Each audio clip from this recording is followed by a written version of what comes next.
Dear friend, there was once a boy named Joan.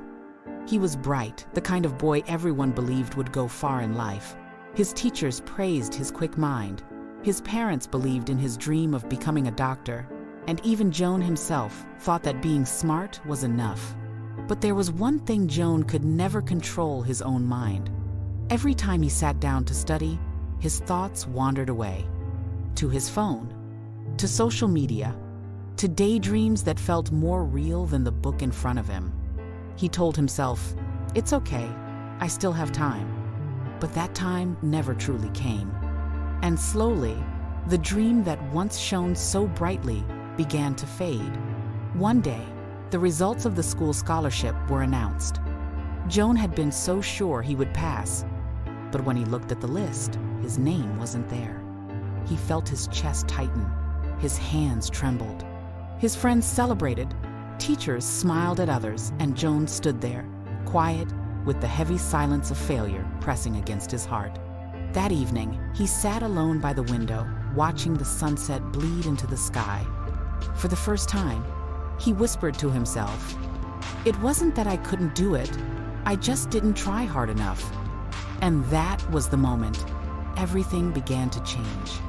A few days later, Joan found himself standing in front of Coach Miller, an old physical education teacher known for helping students find discipline not just in their bodies, but in their minds. "Coach," Joan said softly, "I can't focus. Every time I try to study, my thoughts run everywhere. What can I do?"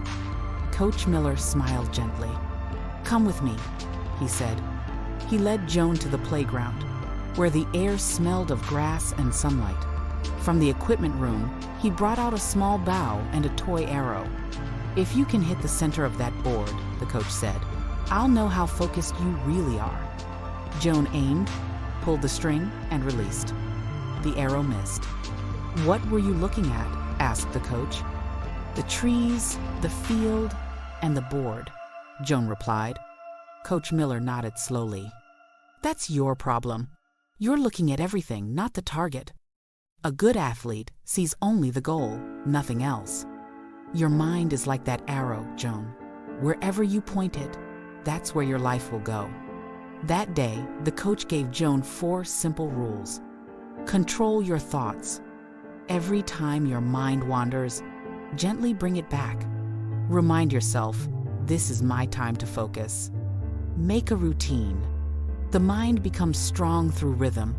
Decide when to work and when to rest, and honor both. Remove distractions. Keep your phone away when it's time to study. Silence the noise that steals your future. Practice every day. Discipline isn't built in a day. It grows like a tree, one drop of effort, one day at a time. Joan followed those words like a map.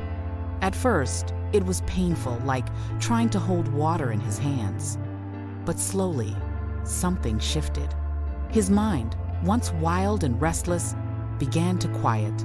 He could study for hours without drifting.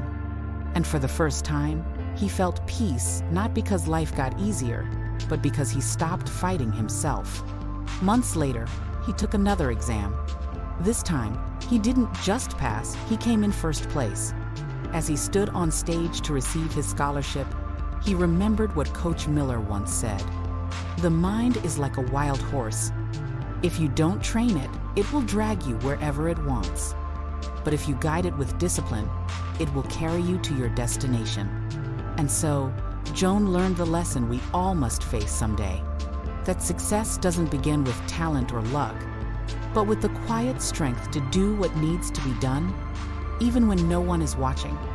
If you ever feel lost, remember Joan's story and whisper to yourself, "Train your mind, the rest will follow." With warmth, letters from the heart,